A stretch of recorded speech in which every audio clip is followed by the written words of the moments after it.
né, que nós, que nós escolhemos. Ai, peraí.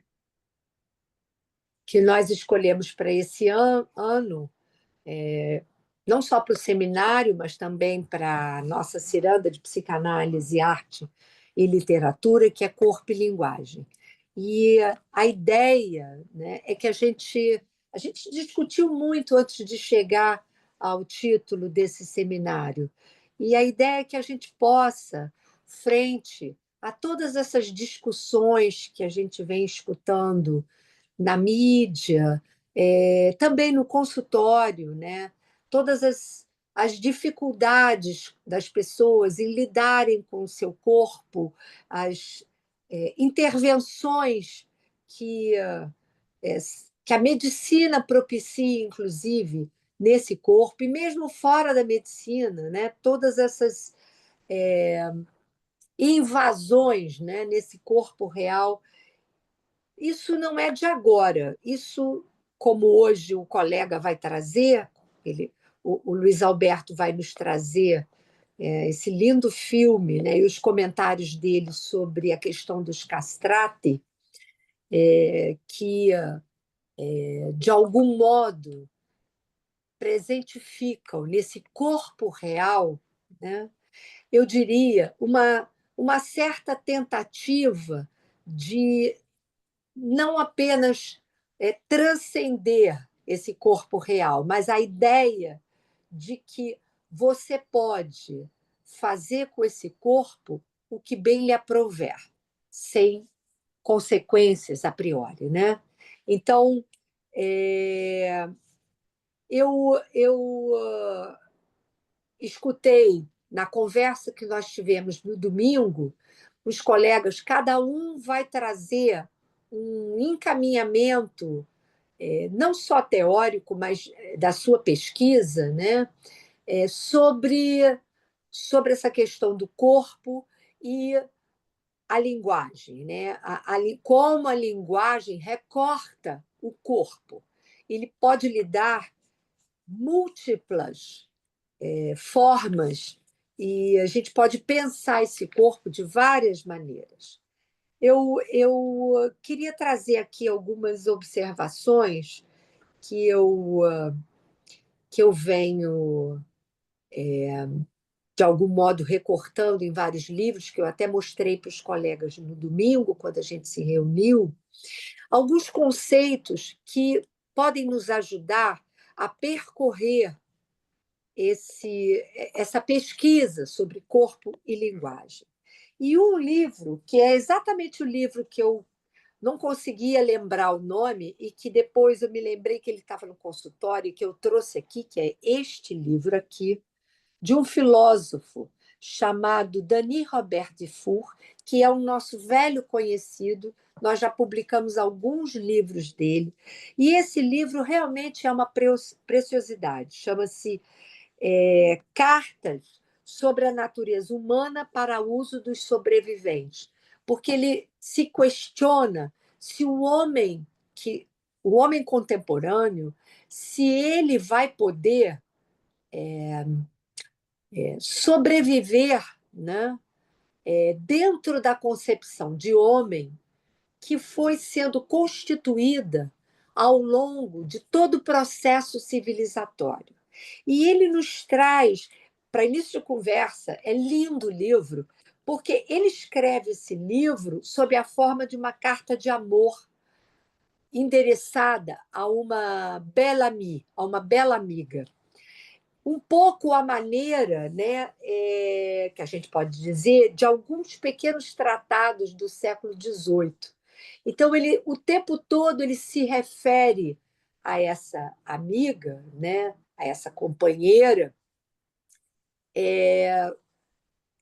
questionando, né, os destinos que o homem vem dando ao seu corpo e por que as coisas estão se colocando dessa maneira neste momento, né? E ele depois, ele tem um outro livro também que eu não me lembrava, e que eu, procurando esse livro que eu acabei de falar, ele escreve que esse aqui é É um livro pequenininho, como eu disse, no formato de cartas de amor.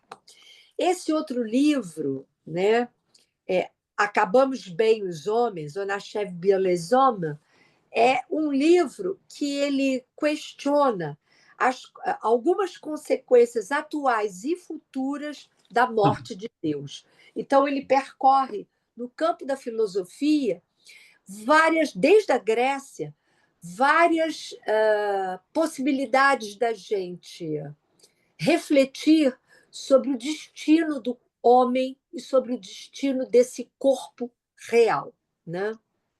Então, eu queria começar aqui. Eu não vou falar muito, não, Luiz, mas só para situar aqui um pouco o que a Não, gente mas vai eu também não vou trabalhar. falar muito, não. É só para dar um trailer que vocês pediram aí, né? Isso, então. Esse livro que eu pretendo destrinchar, eu li há muito tempo. Eu acabei de ver todas as minhas anotações aqui. Eu vou reler, porque eu não me lembro muito bem do livro, mas ele vai abordar o ser humano enquanto, por um lado, uma espécie animal, mas uma espécie animal de uma maneira muito particular, porque ele vai falar do inacabamento, né, do homem. O homem nasce inacabado. E ele se dá conta desse inacabamento, ou melhor, dessa precariedade, né, inacabamento enquanto uma precariedade, esse corpo que ele idealiza a partir do outro. É claro que eu estou me referindo aqui ao texto que o Lacan pretendeu apresentar em 1934 no Congresso de Marimbá, e ele foi interrompido. Ele não pôde apresentar. O texto que a gente conhece, O Estádio do Espelho, como está lá nos escritos, ele é, na verdade, posterior a esse texto original que não foi apresentado.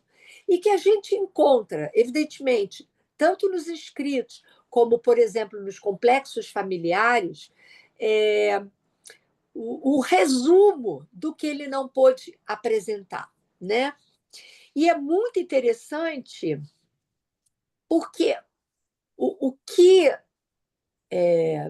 Lacan pretendeu com esse texto é exatamente capturar, né, para o discurso analítico, esse momento onde o sujeito ele ele transcende o real desse corpo, né, e mergulha na linguagem a partir daquilo que o outro apresenta para ele, esse outro que o ampara, esse outro que lhe dá um lugar, né? Então e é esse momento do estádio do espelho, onde há essa alienação ao campo da fala e da linguagem, né, que vai pautar toda a existência do sujeito, tanto a sua posição narcísica, né, a sua ideia de que ele sabe quem ele é, de que ele conhece seu corpo, de que ele tem propriedade, né, em relação a esse corpo, e aquilo que se passa já no final da vida, e eu sei que a colega aqui, a Sandra Edler, vai trabalhar a questão do corpo no envelhecimento e a morte, a aproximação da morte. Esse momento já do envelhecimento, quando me parece que há aí um instante de ver, ou talvez um momento de concluir, melhor dizendo, um momento de concluir, daquilo que foi um instante de ver. Se o instante de ver que se inaugura lá no Estádio do Espelho tem alguma consistência, a gente pode reconhecer isso no momento já do envelhecimento, onde o sujeito de novo se defronta com esse corpo real, mas esse corpo real já na sua finitude. É como se ele pudesse, neste momento, né, se dar conta da precariedade que ele sempre teve. Então, é, Então, eu diria que a espécie humana ela inventa um saber e inventa o amor, né? Usando a linguagem. Para quê? Para se tornar mestre desse corpo, ou pelo menos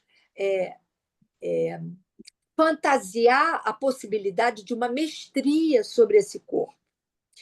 Então, em função disso, quais seriam as razões que nos levaram ao longo do processo civilizatório?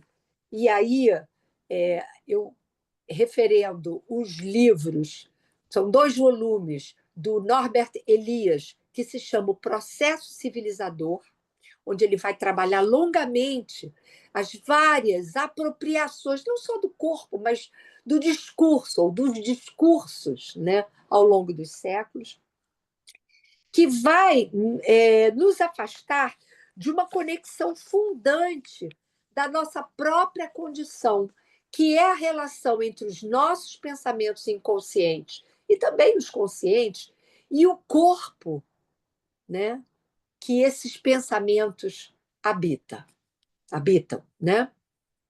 Qual a nossa ligação hoje com esse conhecimento, com o saber, com o gozo do corpo?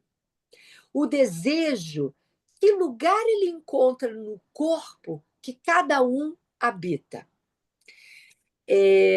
O Dufour, nesse livro, ele vai dizer uma coisa bem interessante que eu acho bacana de trazer aqui. A espécie humana está se valendo do conhecimento técnico-científico.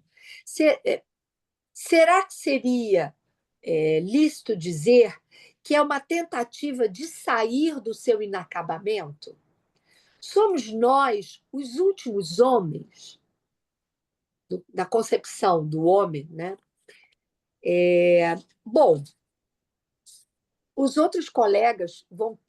Eu escutei muitas coisas, não consigo guardar tudo que a gente conversou no domingo, mas eu penso assim que essa discussão sobre o corpo ela fundamenta, na verdade,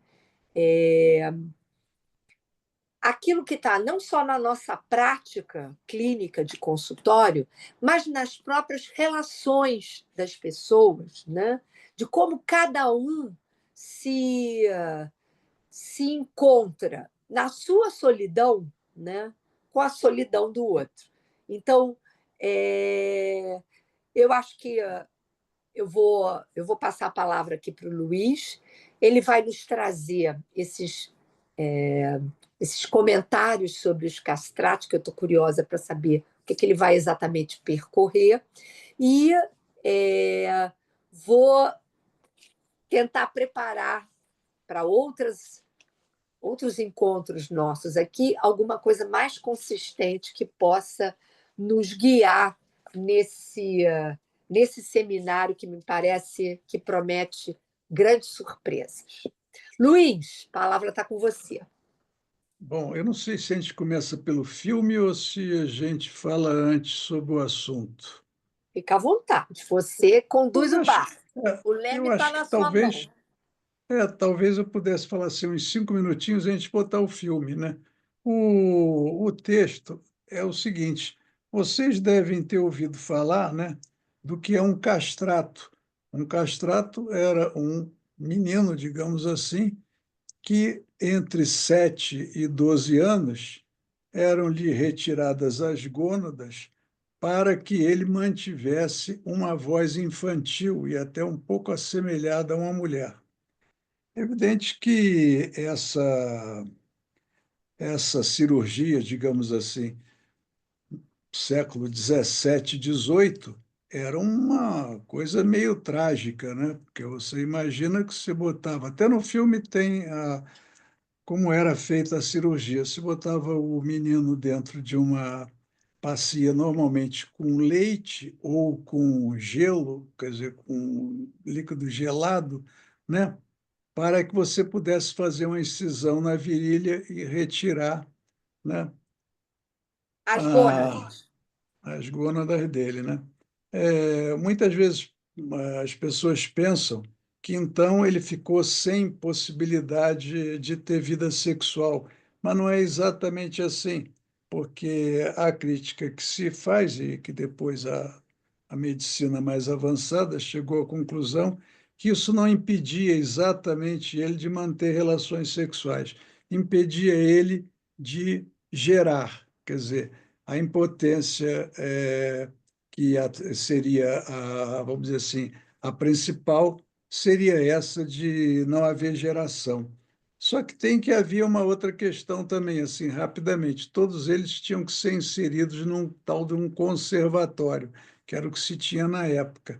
E esse conservatório era só de meninos, e eles criavam várias divisões entre esses que eram castrados para servirem ao canto e os que não eram, porque os que eram castrados, eles tinham mais direitos, mais, dentro de uma certa miserabilidade, mas eles tinham mais direitos, mais melhores condições de vida do que os outros.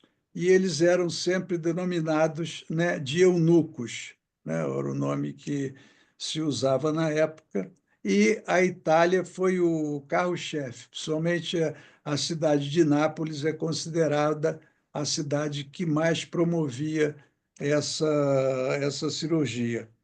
Eu não vou entrar no mérito depois para falar, porque nós temos que levar em consideração como é que ficava a cabeça de um rapaz desse, né? E que depois, como é que você iria, né, imaginar esse sujeito como adulto. Obviamente que você pode pensar no que nós temos mais à mão, que é a vida do Farinelli, que é até a parte do Pianga que eu vou passar aí, né? O Farinelli é um dos poucos que ficou assim muito conhecido e que se tem mais informações sobre a vida dele, porque foi feita uma biografia sobre ele. E ele chegou a um ponto de desenvolvimento, né, na, vamos dizer assim, no esplendor dele, na capacidade de canto dele, que Luís XV deu para ele um retrato dele até cravejado de brilhantes.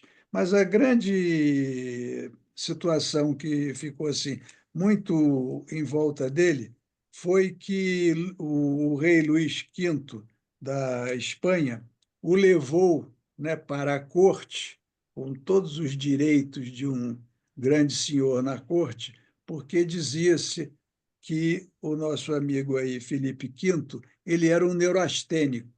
E hoje você poderia dizer, entendeu, um sujeito com uma certa melancolia, etc. E isso aí é considerado uma das primeiras musicoterapias do mundo, porque então ele cantava para melhorar o estado psicológico do rei.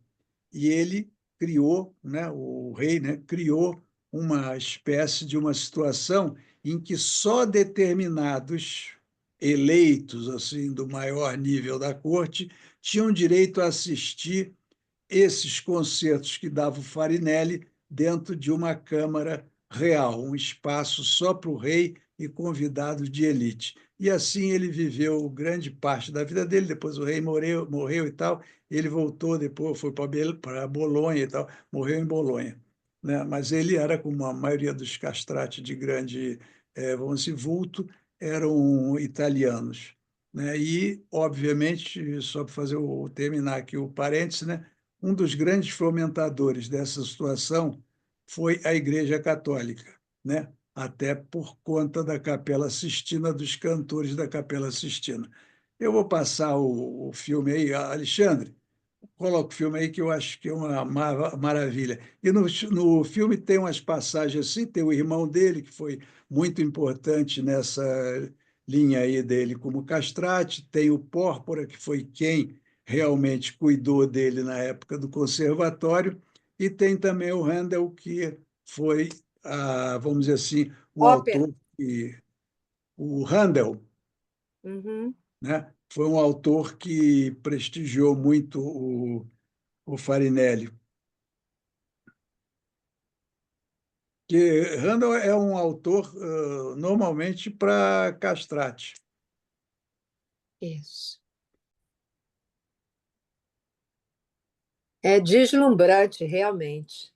Bom, vocês devem ter visto aí que o O filme, ele mostra esse aí que desmaia ali no final, aquele é o Randall, né? O Pórpora, eles botam aquele cara com a careca, meio de barba mal feita, né? E, obviamente, que na questão lá da tina, lá da banheira, que seria a passagem da emasculação lá, não é feita pelo irmão, porque, na verdade, aquilo tinha uns determinados, chamados cirurgiões, que eles faziam aquela operação. Não era feita assim, de qualquer maneira, não. Mas tinha, às vezes, uma série de complicações. E uma outra coisa, você vê que dizem que esse fenômeno ocorreu que no teatro se falava, né, o que está dizendo lá, um Deus e um Farinelli, né, fazendo essa equiparação, né, e que esse evento normalmente aconteceu.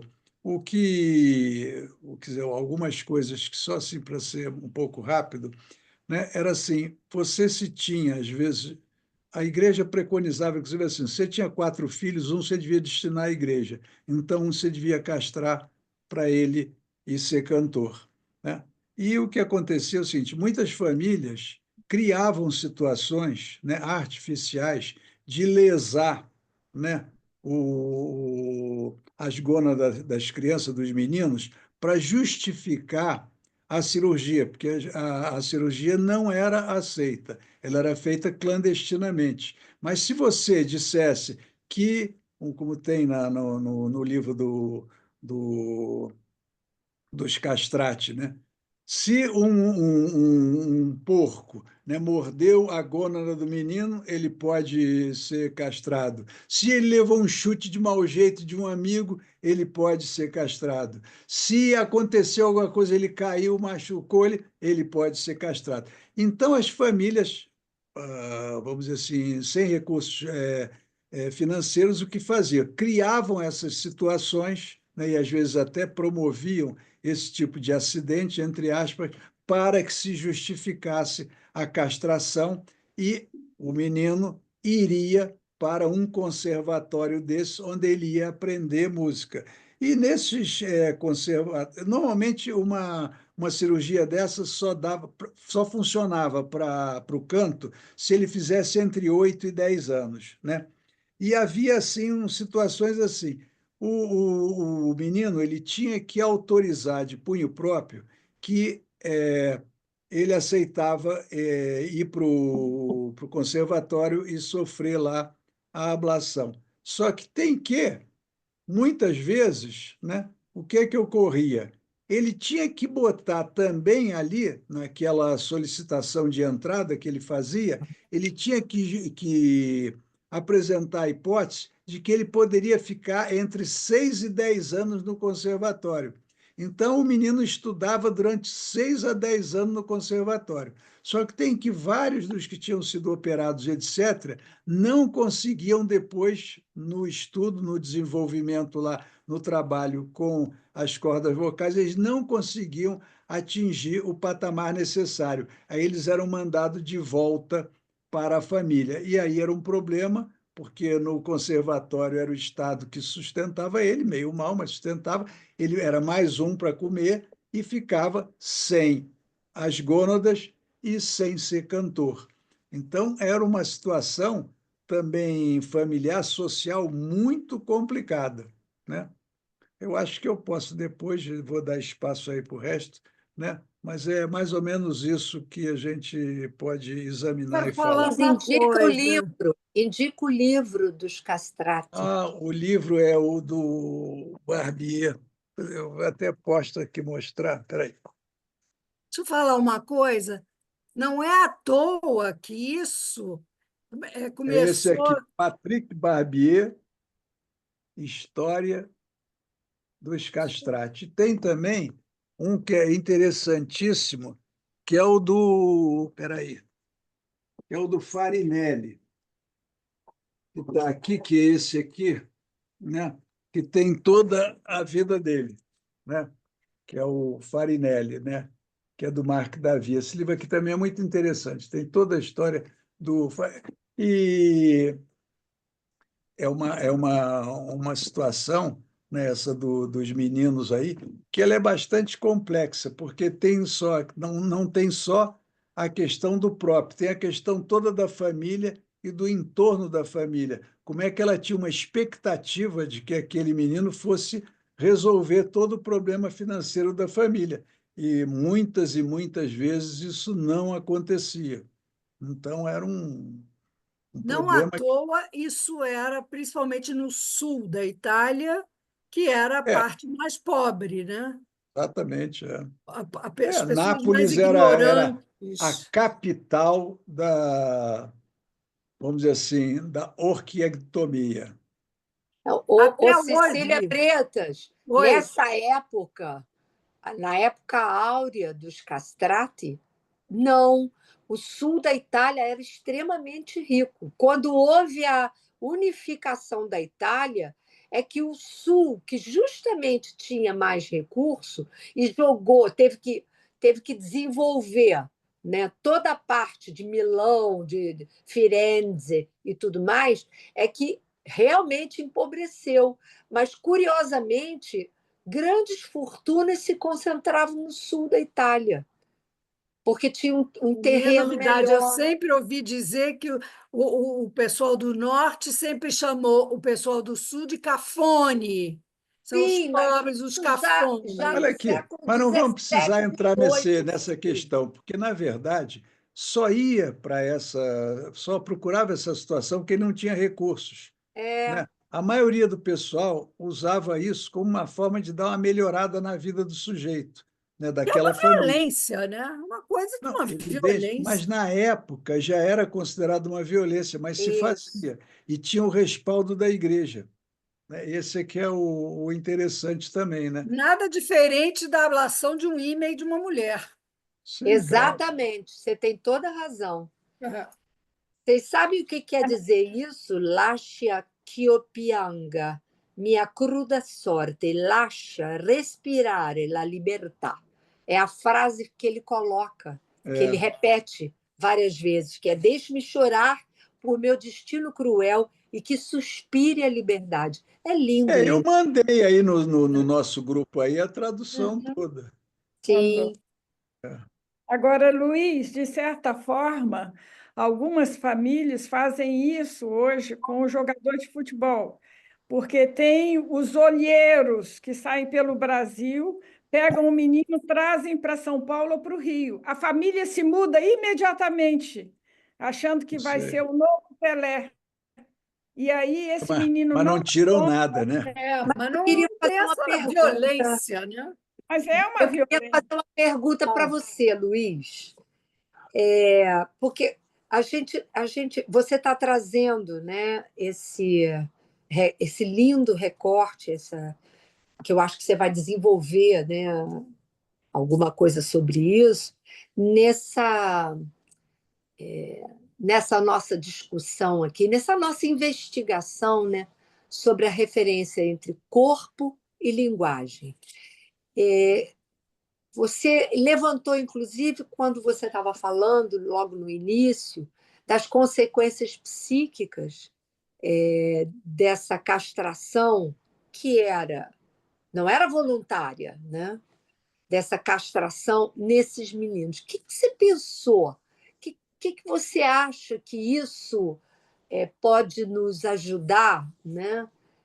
A pensar, dadas as devidas o distanciamento da época dos castrati para a época atual nossa, que evidentemente não se coloca esse tipo de coisa, mas que a gente sabe que muitas vezes, em algumas sociedades, a Cecília acabou de falar aí da infibulação com as meninas, por exemplo, na África. Por que será que em algumas culturas, né, isso, essa disponibilidade em relação ao corpo do outro, né, permanece, essa invasão e essa ideia de que eu posso dispor do corpo do outro, mesmo que ele não me autorize. que é uma frase de certo modo, né, distorcida do que o Sade fala. Quando ele está lá no Justine, né, ele fala uma frase que me parece que traz essa questão, que você pode dispor do corpo do outro ao seu bel prazer. Olha, vocês que já me ouviram várias vezes dizer, né, que eu acho que não tem mudança nenhuma nessas paixões humanas. O que existe é uma diferença de apresentação, né? Ela está mais. Se você pega aí, nós estamos no século XVII, no século XVIII. Aí você diz isso. Aí eu vou dar aquele exemplo que eu dei já aqui algumas vezes, que eu acho um exemplo contundente, né? O dispor do corpo do outro, tá bom. Você vai para o século XX, vai para 1950, 60 por ali, Guerra dos Balcãs, você tem o quê? Isso. Estupro coletivo como arma de guerra. Paixão está dispondo do corpo do outro. Bom, não só está dispondo, como está criando, né, uma situação terrorificante. Porque o que é esse estupro coletivo? Né? Ele é, na verdade, você estuprar todas as mulheres de uma família na frente dos homens da família, que, segundo os autores entendidos no assunto, dizem, quer dizer, eu não sei porque só li sobre, né? Que dizem que a situação mais contundente que existe para um homem é ele assistir um outro, né, ser viciando a filha dele, a mulher dele, a neta dele, né? Que isso cria uma tal desmoralização interna, tal uma sensação de fragilidade, que ela é muito boa para você derrubar psicologicamente o inimigo, porque não só se faz essa coisa em grupo, como todo o entorno está sabendo que está ocorrendo isso, né? Então, como eu digo, eu não quero ficar naqueles exemplos aí que eu dou, né? Mas eu sou, né, totalmente contrário a essa frase quando vocês dizem aí que desumanidade. Eu sempre digo, não, perfeita humanidade, Uhum. né? Porque o ser O humano faz Wisniewski, isso. eu já trouxe isso aqui também nas É, nossas discussões, esse escritor, dramaturgo, o Wisniewski, ele fala disso. Ele fala exatamente da Guerra das Balcãs, onde as mulheres eram estupradas, não só as mulheres, os meninos também, né? bem, Então, o que acontece, quer dizer, a ideia é que quando você toma uma atitude como essa é a verdadeira submissão do outro, né? Porque de alguma maneira você invade um território sagrado que diz respeito a, a gerações, né? Porque você pode, numa situação como essa, gerar um filho numa mulher, né? De outra, da mulher inimiga, a verdade é essa, né? Então é inclusive, o cúmulo da dominação. se você quiser pegar de uma linha mais sofisticada, né? Você pode, por exemplo, pegar, como eu disse, já escrevi até sobre isso, a lista, né, do Dom Juan. A lista do Dom Juan é o mesmo uso, só que tem que uma forma mais glamorizada, né? Agora, essa lista é por quê? É para apresentar os outros homens, porque aí nós vamos pegar lá o protesto viril do Freud, que a questão do homem, a ameaça maior não é ficar submisso a uma mulher, é ficar submisso a um outro homem, né? Então, você, obviamente, que pega o Dom Juan, que é um texto criado por um frei mercedário, né? Gabriel Teles, nome de exibição Tirso de Molina, né? A maioria do pessoal conhece o do Molière, mas se for na origem mesmo, é o do Gabriel Teles. É o quê? É uma exibição narcísica dos homens frente aos outros homens, né? De uma forma mais, vamos dizer assim, menos sanguinária, né? Mas o que eu estou dizendo, as apresentações só que são um pouco diferentes, mas o contexto é sempre o mesmo. Sim. Aí a Márcia quer falar. Oi, Luiz. Eu gostei tanto. Eu acho que você já apresentou em uma ciranda, talvez, Eu esse apresentei lá na fragmento, escola, né? Na até escola. no telão, no telão. Isso. E assim, cada vez que você apresenta que traz essa cena, vem outras questões, né? E a Teresa estava falando no início, desse instante de ver, né? Do estágio do espelho. E o momento de concluir que Sandra Edler vai trabalhar, né, do envelhecimento. E eu fiquei pensando que tanto no instante de ver quanto no momento de concluir, a voz e o olhar estão em jogo, né? Isso. Como aí a voz, né, do castrato está em jogo, né? E o olhar também, né? Na cena, acho que esse olhar do personagem está assim, né? Bastante, convocando bastante a plateia, né? Aí eu fiquei pensando assim, e o tempo de compreender, né? Hum, O que se dá aí em termos de voz e olhar. Fiquei pensando nisso, né? O Jean-Michel Vives falou no livro dele de 2020, A Voz no Divã, ele fala sobre Farinelli, dessa sessão de musicoterapia, ele chama assim, né?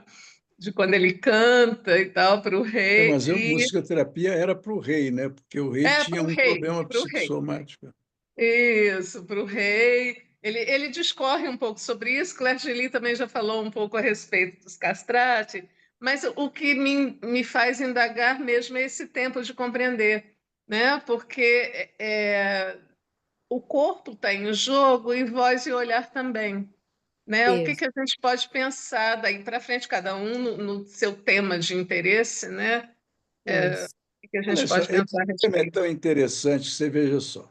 O nosso amigo Honoré de Balzac escreveu um texto, né? A Sandra sabe que eu gosto muito desse texto, já falei algumas vezes sobre ele, né? Que é o Sarrazine, né? Que, Hum, na verdade, o que uhum, que é? O Balzac escreveu esse texto um pouco ali, já no começo, né, do 19, mas ainda sob a influência lá do 18, né? Na verdade, o que que é? É um castrate, né? Isso. uhum, Sarrazine fica apaixonado por um castrate, achando que o castrate é uma mulher, porque nessas situações também das apresentações teatrais, muitas vezes os castrates eles faziam um papel feminino, feminino. Aham, né? uhum, Então, o Zambinella, quer dizer, o Zambinella é um castrate, mas ele está vestido de mulher uhum, e tal, e o Sarrazine se apaixona fervorosamente por ele. E o que é que o Balzac põe? O Balzac põe que ele é caso de um cardeal, e o cardeal manda matar o Sarrazine. Quer dizer, resumindo, né? Agora, tem uma coisa interessante também sobre o filme, que eu me esqueço o nome do autor do filme, mas o filme tem uma situação que eles criaram, que eles disseram que foi muito difícil fazer o filme, porque não tinha como ajustar, né, esse canto uhum, ao filme. Por quê? Porque você precisava de uma mulher cantando assemelhado, mas que não dá o mesmo tom. Papai, então tinha maestro, era uma tarefa hercúlea botar a uhum, coisa mais aproximada possível. E ainda tem um outro detalhe: vocês veem que tem umas partes do filme que entre aspas, o cantor, o Farinelli, está de costas. Ele diz, por quê? Porque tem certas passagens do La Tchequiopianga que não dá para soprano, lá para o contralto, lá fazer, uhum, então eles botam a música e ele de costas, porque para juntar naquelas cenas, naqueles takes mais, vamos dizer assim, de perto, era muito difícil você botar o lábio, né, do personagem com a música. Diz que aquilo era uma África arrumar aquilo, né? Eles ficavam uma trabalheira tremenda. E que tem passagens que eram tão difíceis ou impossíveis, então eles botavam o ator cantando de costas, né? Então, para você ver, mas é interessante, porque, como eu disse, A sim, gente vê a potência de um corpo, né? isso. E Aham. ao mesmo tempo, a fragilidade do corpo. É incrível isso. Eu acho Uhum. que passa aí a outro colega, senão vão manipular o tempo todo. João Paulo, acho Mas eu. foi muito bom, Luiz. Muito obrigada. Boa noite a todos. Eu peço desculpas pela luz aqui, mas eu fiz uma cirurgia no olho, então eu estou economizando um pouco a Não foi retina aqui. catarata, porque você é muito novo para fazer catarata. Também, mas eu descolei a retina. Tem uma questão genética na minha família aí. Bom, Eita, é uma questão longa aí, mas está tudo bem agora. Mas eu que queria bom. fazer um comentário a respeito do que o Luiz Alberto falou, porque eu achei essa questão uma questão fundamental sobre o uso do estupro como arma de guerra, né? Não é uma exclusividade da Guerra dos Balcãs, a gente já lê no Maquiavel alguma coisa sobre isso. Então, mas eu me recordei de uma situação que é um caso famoso, né? Erroneamente chamado de erro judiciário brasileiro, que é o caso dos irmãos Naves, que está aí retratado em filme, né? Tem o filme do Persson com Raul Cortez, com Juca de Oliveira, e ele foi, eu vou contextualizar rapidamente, eram dois irmãos que foram acusados de matar um primo que seria sócio deles, né, meeiro, como a gente diz, né, com relação a grãos, etc. e tal. Bom, eles vão presos e eles são torturados das formas mais impiedosas possíveis, né? Os dentes são arrancados, né? Eles são espancados, enfim, todo aquele tipo de situação que a gente sabe. Em um determinado momento, eles levam a mãe dos irmãos até a cadeia e estupram ela na frente deles, dos dois irmãos, a mãe. E a mãe diz: não confessem, não confessem. E eles não confessam, mesmo assim. Mas em um determinado momento, eles simulam a polícia. Eu estou falando ali do Estado Novo, tá? Estou falando de 38, por ali. Eles simulam a morte de um deles, né? Então, eles dizem para o outro irmão que aquele irmão, eu não me lembro qual deles, foi morto. No momento que ele diz foi morto, ele falou assim: eu confesso. E não, evidentemente, que nada aconteceu. Então, enquanto a dor era compartilhada entre os irmãos, aquilo, de certa forma, moldou uma espécie de aliança, e o Luiz Alberto trouxe isso, essa questão da desmoralização, trouxe uma espécie de aliança, não é, do recôndito, uma aliança daquilo que não aparece. No momento que essa aliança é quebrada, não é, justamente a gente tem o quê? É uma confissão abre aspas espontânea, né? Quer dizer, uma confissão forçosa. Depois foi provado que a pessoa, inclusive, estava viva, que eles foram acusados de matar, né? Enfim, acho que vale a pena vocês assistirem ou conhecer esse tema, que no direito é uma das primeiras coisas com as quais a gente trabalha. Né? Eu assisti essa peça, a representação dessa peça, no fórum onde eles foram julgados, que hoje é um teatro em Araguari, ali perto de Uberlândia, né? E a cadeia, a delegacia, era embaixo do prédio. Né? Então, realmente, foi uma experiência assim, que ativou muitas questões de sentido ali. Isso foi agora, há pouco tempo atrás que eu assisti. Mas só queria compartilhar isso, né, desses irmãos que, quando são separados, pseudo-separados, né, supostamente separados pela morte de um deles, o outro imediatamente confessa, né, algo que não fez. Eu queria trazer Só acrescentar um detalhe. Eu falei da Guerra dos Balcãs, mas se você quiser chegar um pouquinho mais para trás, um exército napoleônico fazia exatamente a mesma coisa, mas não Exato. pregava, não fechava, era ali mesmo. Pegava a mulher e tal, tanto que tinha uma frase que é um pouco, vamos dizer, elegante, mas tem aquela frase que se dizia, né? Passava os homens na espada e as mulheres no pau, né? Mas isso, se nós formos remontando, você vai lá, vamos lá nas calendas, porque, como eu digo, o fenômeno é sempre o mesmo, a apresentação só é que é diferente. Exato. Sim. Muito bom, Luiz. Tem outros aí para falar. Eu queria que as colegas pudessem falar um pouco o que elas vão Pois é isso. apresentar. Eu Posso gostaria falar, então? de Boa falar. noite, pessoal. Então, é bom escutar isso também, né? Porque eu acho que isso como incide também no corpo da criança, né? Quando o Luiz fala dessa condição, muitas vezes, que a criança é exposta dentro de uma família, esses abusos, né, que acontecem até dos próprios pais, né? Que são aí que trazem essa exposição do corpo da criança. Então, basicamente, eu vou tentar trabalhar um pouco aí essa questão no seminário, do corpo da criança, lógico, levando em consideração o meu trabalho lá do Procriança Cardíaca, que é um trabalho com as crianças portadoras de cardiopatia. Então, a minha ideia é trazer isso aí, né, dentro da constituição do sujeito também, como é que esse corpo reage aí ao real de uma história, né?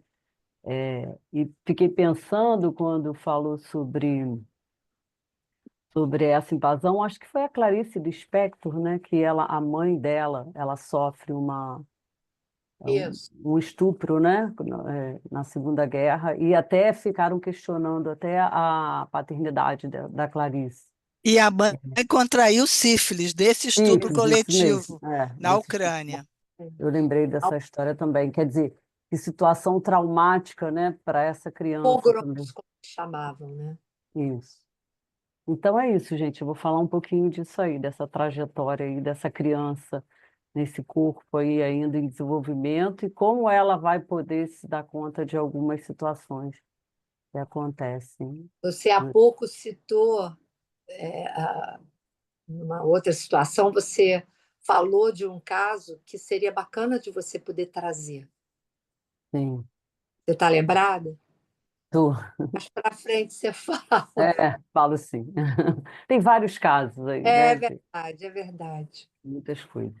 E as E minhas eu colegas vou, eu queridas, vou falar sobre, quer dizer, estou pensando, ainda está alinhavando uma coisa ainda. Como ano passado eu me dediquei aos judeus, eu resolvi pegar o corpo no sofrimento de guerra.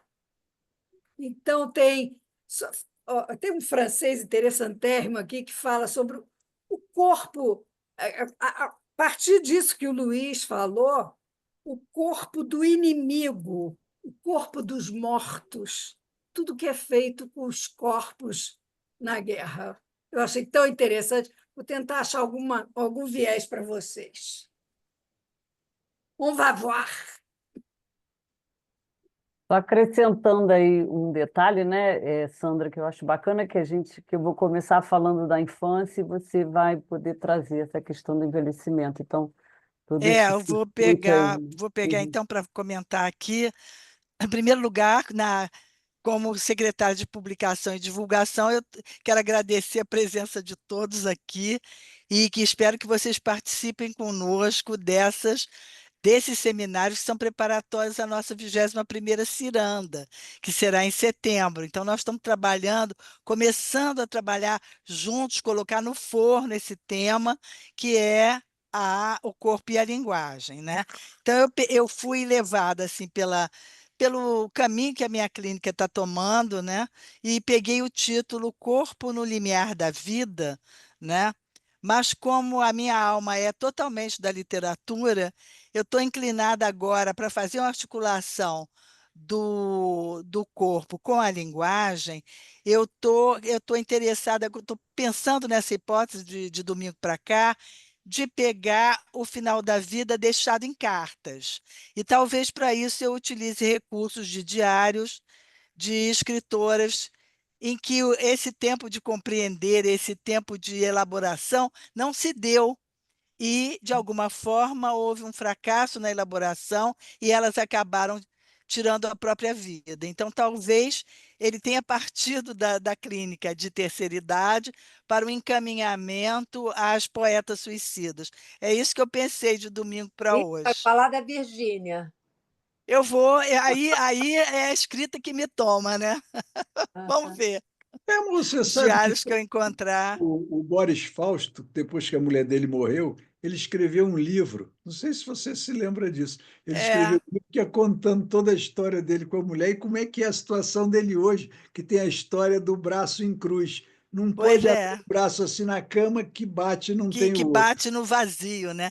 Então, assim, eu pensei para articular com a linguagem, pegar assim os últimos escritos, assim, as poetas suicidas, e não foi uma só nem duas, Várias, quer dizer que a elaboração vai ajudando a Ela, vida. Flor Bela também. Flor Bela, então, deixou bilhete. banca, Ai, e várias E deixaram no dia do cartas, né? aniversário. No dia do é, aniversário dela. Então, eu e achei que poderia ser uma articulação interessante do corpo com a linguagem, pegando literariamente pelas poetas suicidas. Estou pensando nisso.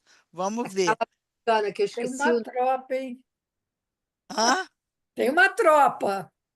tem uma Não, mas eu vou fazer um recorte. Agora vamos passar para a Emília, né? Diga lá, Emília. Tá sem som, Emília. Sem som. Inicialmente, eu pretendo estudar a história do corpo ao longo do tempo e depois me fixar nessa relação do homem com a máquina. Porque, inicialmente, quando começou essas novas tecnologias, quando elas começaram, o receio é que o homem se tornasse máquina. O receio hoje não é mais, é o domínio da máquina sobre o homem. Sobre o homem. Então, isso aí altera totalmente, porque está rolando aí agora, quem quiser ver já pode ver, são 4 capítulos, adolescência, onde grupos são formados de pessoas que são incapazes de ter relacionamento com o outro, e seja de ordem amorosa, seja de ordem... Então, essa incapacidade, onde a sexualidade, onde o afeto só rola através da máquina. Então, é uma coisa que... Quer dizer, eu vou pegar lá atrás e vou tentar atualizar essa relação, aonde um artigo até, eu acho que do Pereira Coutinho, que saiu no Estadão, que ele diz, nós vamos nos tornar plantas, porque a máquina é que vai decidir o que fazer com a gente. É isso, gente. Não é pouco. Algum comentário aí das pessoas? Estamos curiosos. Tem comentário no chat, que a Natália e eu estávamos batendo papo. Ah, é? Então fala aí. Gente, eu estou com vontade de ouvir todos agora de uma vez só. Então vamos ter que esperar, né? Pois é, eu estava conversando com a Natália, mas ela tem coisas a falar aí. Vamos lá, Natália. Mas eu já coloquei, gente. Deixa eu ver. Já nem lembro. Eu fiquei pensando como é interessante, a partir da fala do Luiz, né? E depois a Márcia falou também, esse encontro, essa articulação da voz feminina e da castração, né? Porque eu fiquei pensando no Édipo das meninas. Inicialmente, elas já se veem castradas, né? Aquilo já está ali, e os meninos não. Mas é interessante que parece que o pedacinho do filme que o Luiz colocou me trouxe essa ideia, como articular, né? A voz feminina e a castração, sabe? Enfim, foi isso. Uhum. E, Emília, eu fiquei pensando também assim, que o avanço da ciência junto com a tecnologia parece que está indo de encontro com o capitalismo, né? Então, assim, a gente está tendo muitas intervenções no corpo. Quando você Sim. falou da coisa da máquina, né? Parece que a Sim. coisa está desenfreada, sem prudência, né? Então, muitos casos de transexuais intervindo no corpo, muitas mulheres intervindo no corpo, muitos homens intervindo no corpo. Por que a gente está precisando tanto disso, né? De tanta intervenção real? Eu acho que a intervenção é a cada segundo. Eu viajo muito para São Paulo, absolutamente todas as pessoas podiam relaxar, ficar... Não, é todo mundo com celular, que tem que botar, né? Então, é impressionante. Quer dizer, você não desliga mais a máquina. E também hoje eu fiquei pensando, diante disso que a Natália está dizendo, como a máquina ameaça o homem a tal ponto que o homem parece que virou máquina, né? A Não, programação. esse tipo não existe mais, é pior. Ele não não tem. A máquina, ele é A passivo. máquina domina ele. Mas, de alguma forma, tem uma igualdade aí na condição que ele traz no É de dia a dia. inferioridade a máquina.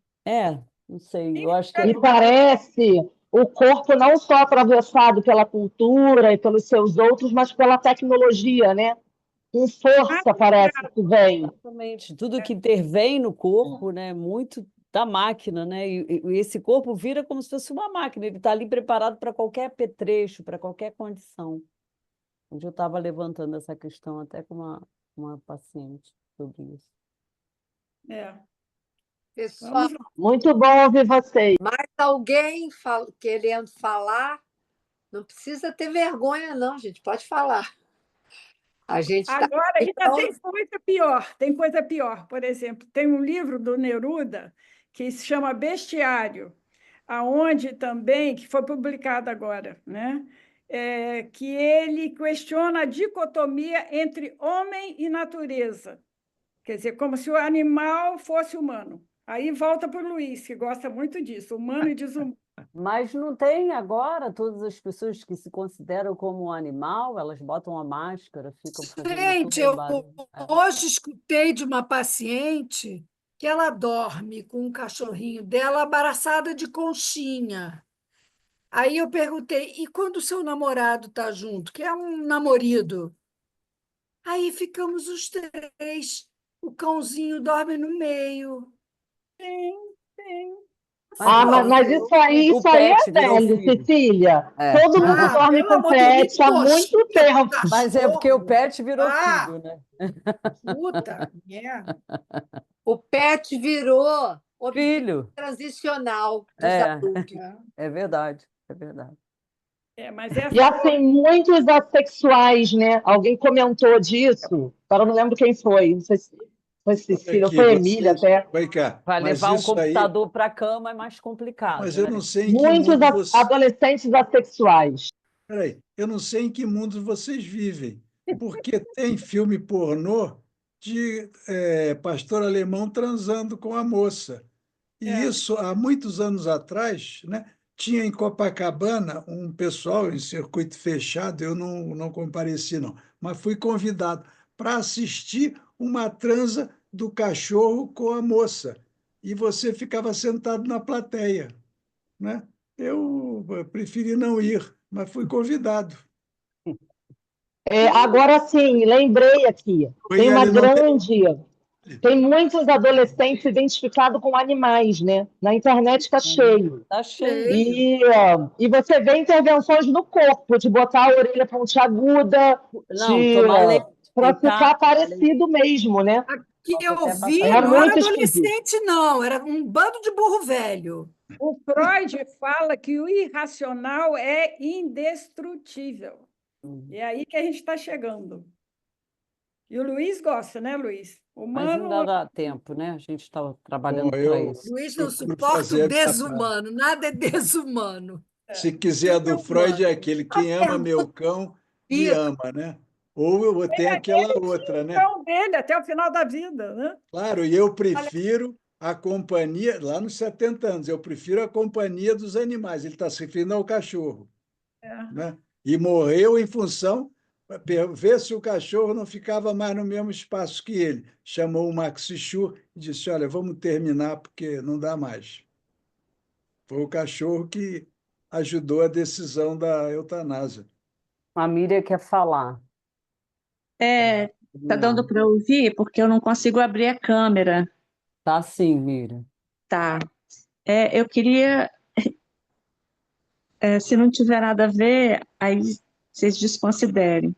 É que eu acabei de ver um filme da Frida, sobre a vida da Frida Kahlo.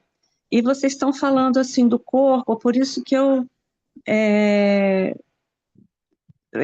me deu vontade de falar sobre isso, assim.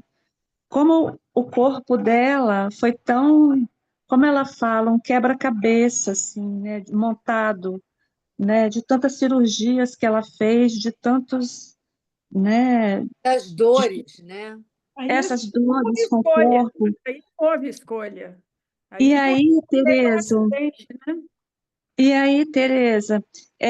eu queria assim perguntar, assim, e é isso que ela traduz nos quadros que ela pinta, né? Tem pessoas que acham horrorosos, mas tem outros né, que Diego Rivera mesmo fala, né, é a doçura e o amargo da vida, né? E eu assisti na escola lacaniana uma psicanalista analisando a obra de Frida Kahlo, mas ela não analisou a obra.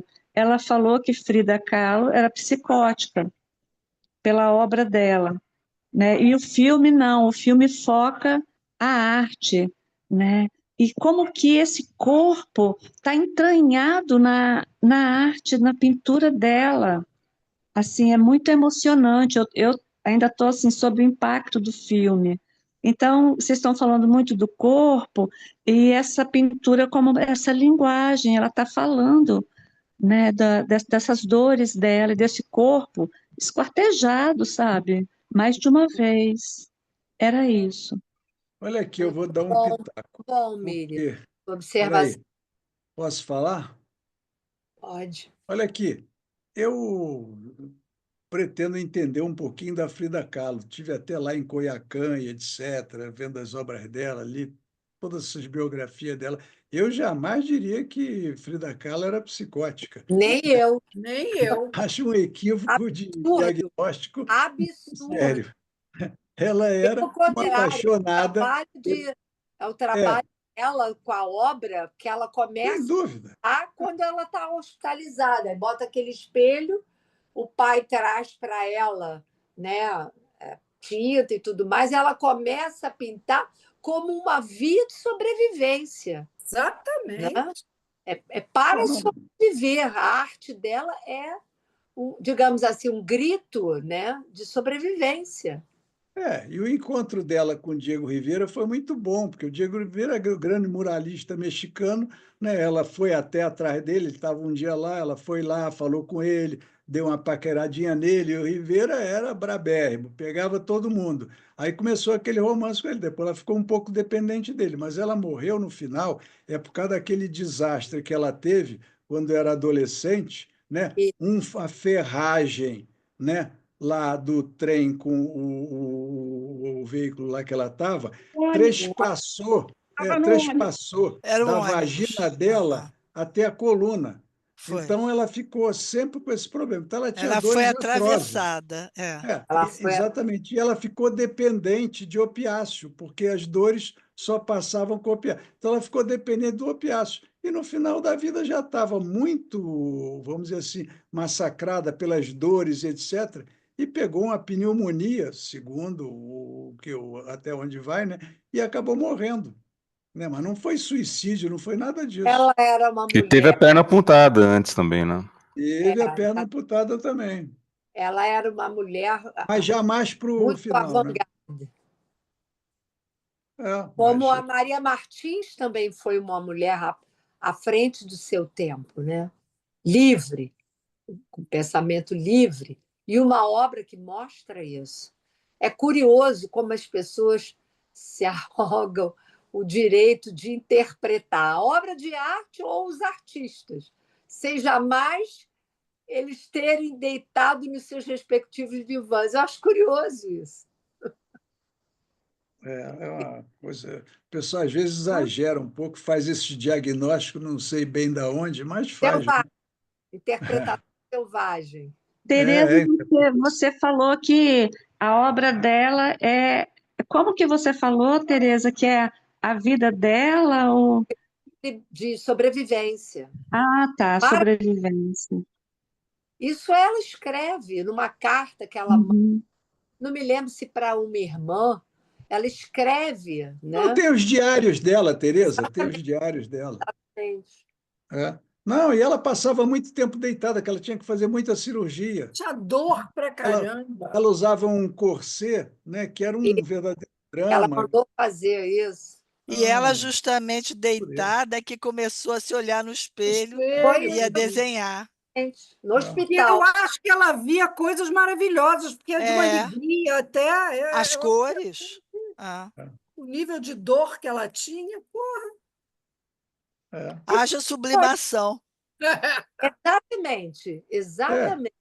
E depois ainda teve uma passagem negra, né, que O Rivera teve um filho com a irmã dela, né? É Isso, isso, ainda teve isso. isso. Ainda teve Casca grossa. Foi braba. Bom, gente, acho que podemos dar por finito, não? Finito! Prazer.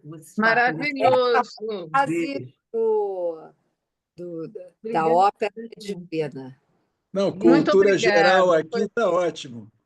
Foi muito bom começar com Farinelli, mas esse ano promete. E contamos com vocês aqui conosco para Vamos lá. seguirmos Beijo. pensando. Tchau. Obrigada, tchau. Nós. Beijo. Obrigada.